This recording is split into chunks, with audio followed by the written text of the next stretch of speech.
संदीप ने अपनी माँ के कहने पर गांव में शादी कर ली थी। लड़की का नाम था सुनीता। माँ का कहना था एकदम मॉडर्न बहू नहीं होनी चाहिए, लेकिन उन्हें नहीं पता था कि गांव से आने वाली बहू सुंदर सुशील तो होगी और उसको गांव से बाहर भी निकाल लाएंगे, लेकिन उसके अंदर का गांव कैसे बाहर निकलेगा। शादी के कुछ दिन बाद, माँ टिफिन तो देना जरा। बेटा अब तो स्कूल नहीं ऑफिस जाता है, माँ से नहीं अपनी बीवी से टिफिन मांगा कर। ओके माँ। सुनीता टिफिन ले आओ। जी लो टिफिन, इसके अंदर पिस्ता डाल दिया है। पिस्ता? पिस्ता क्यों? सास जी ने बोला था ना कि आपको पिस्ता बहुत पसंद है।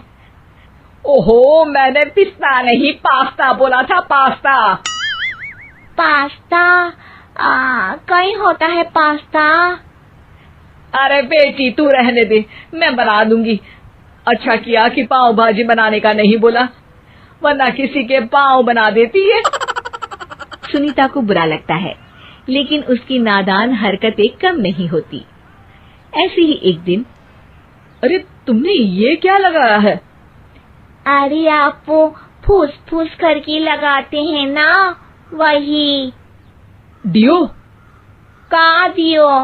किसको दियो? अरे वही ना जिससे खुशबू आती है। हाँ सही पकड़े हैं। अच्छा लेकर तो आना। कौन सा डियो लगाया तुमने? अभी लेकर आते हैं जी। संदीप की बात मानकर सुनीता अंदर से खुशबू वाला फुसफुस लेकर आती है। ओएमजी! ओएमजी मतलब ओ माय गणेश ना।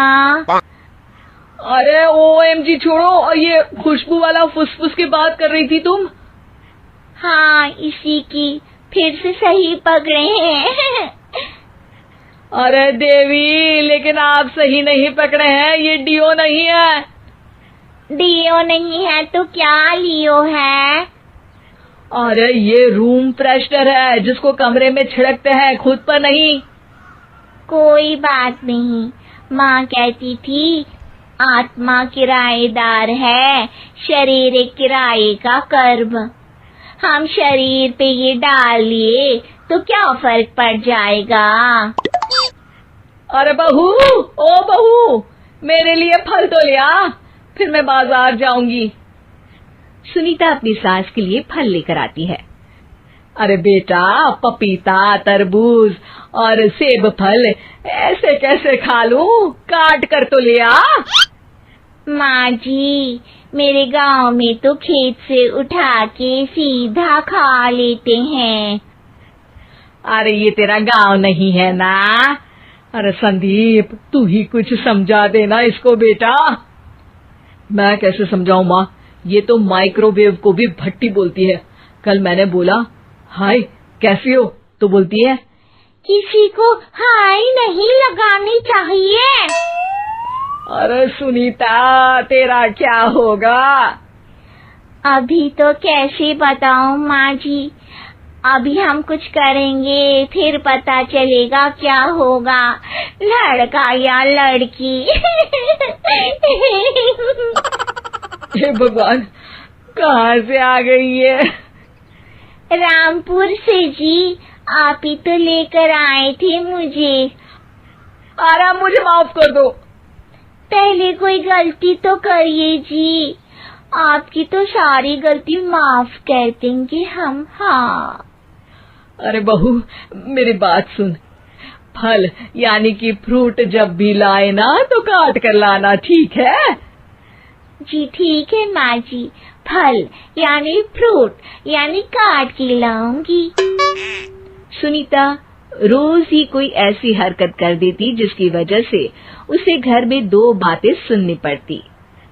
एक दिन, माँ मेरे बॉस घर पर आने वाले हैं शाम को, उनका बर्थडे है, फैमिली साथ नहीं रहती उनके, तो यही पार्टी कर लेंगे।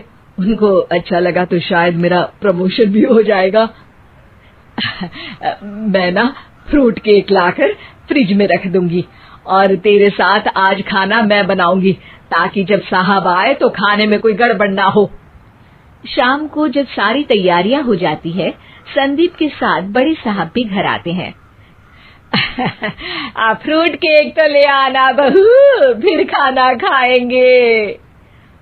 अरे इस सब की क्या जरूरत थी, आपने बुलाया वही काफी है।